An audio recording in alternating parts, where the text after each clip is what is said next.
Hello বন্ধুরা, welcome to কৌশানিস kitchen. আজকে আমরা শিখে নেব কাঁচা টমেটো মটরশুঁটি দিয়ে নতুন আলুর দমের একটি রেসিপি। আলুর দমটি বানানোর জন্য নিয়েছি খোসা ছাড়ানো ছোট সাইজের নতুন আলু। নুন হলুদ দিয়ে আলুগুলোকে বয়েল করে জল ঝরিয়ে নেব। আলুর দমের মশলার জন্য নিয়েছি 3টে মাঝারি সাইজের টমেটো, অল্প একটু আদা, লঙ্কা, কাঁচা লঙ্কা এবং মটরশুঁটি আর ধনেপাতা। সেগুলোকে ফাইনলি চপ করে নিয়েছি সুন্দরভাবে। এবারে 3টে মিডিয়াম সাইজের কাঁচা টমেটোকে 4 পিস করে ভাগ করে নিলাম। আমরা কাঁচা টমেটোকে ফাইনলি চপ করব না। কড়ায় তেল গরম করে কাঁচা টমেটোগুলো ভেজে নেব। গোল্ডেন ব্রাউন কালার চলে এলে আমরা টমেটোগুলোকে তুলে নেব।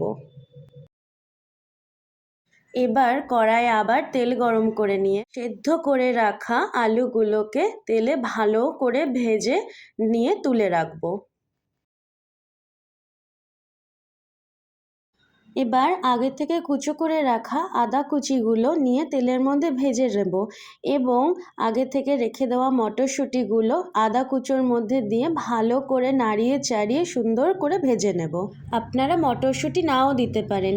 যেহেতু শীতকালে আলুর দম নতুন আলু ওঠে, তাই নতুন আলুর সাথে মটরশুঁটিটা খেতে খুবই ভালো লাগে। যদি আপনাদের মটরশুঁটি না পছন্দ হয় তাহলে মটরশুঁটি না দিয়েও রেসিপিটা খুব সুন্দরভাবে বানানো যায়। এবারে চপড করে রাখা টমেটোগুলো মটরশুঁটির সাথে মিশিয়ে নিলাম।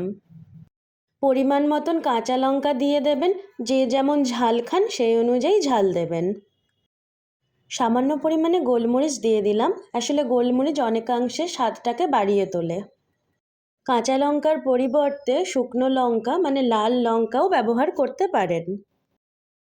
আমাদের আলুর দমের মশলা তৈরি হয়ে গেছে।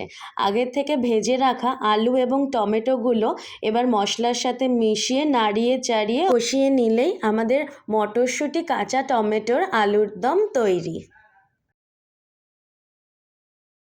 এই রেসিপি অনুযায়ী আলুর দম তৈরি করুন এবং পরিবেশন করুন এবং কমেন্ট সেকশনে জানান কেমন খেতে হয়েছে।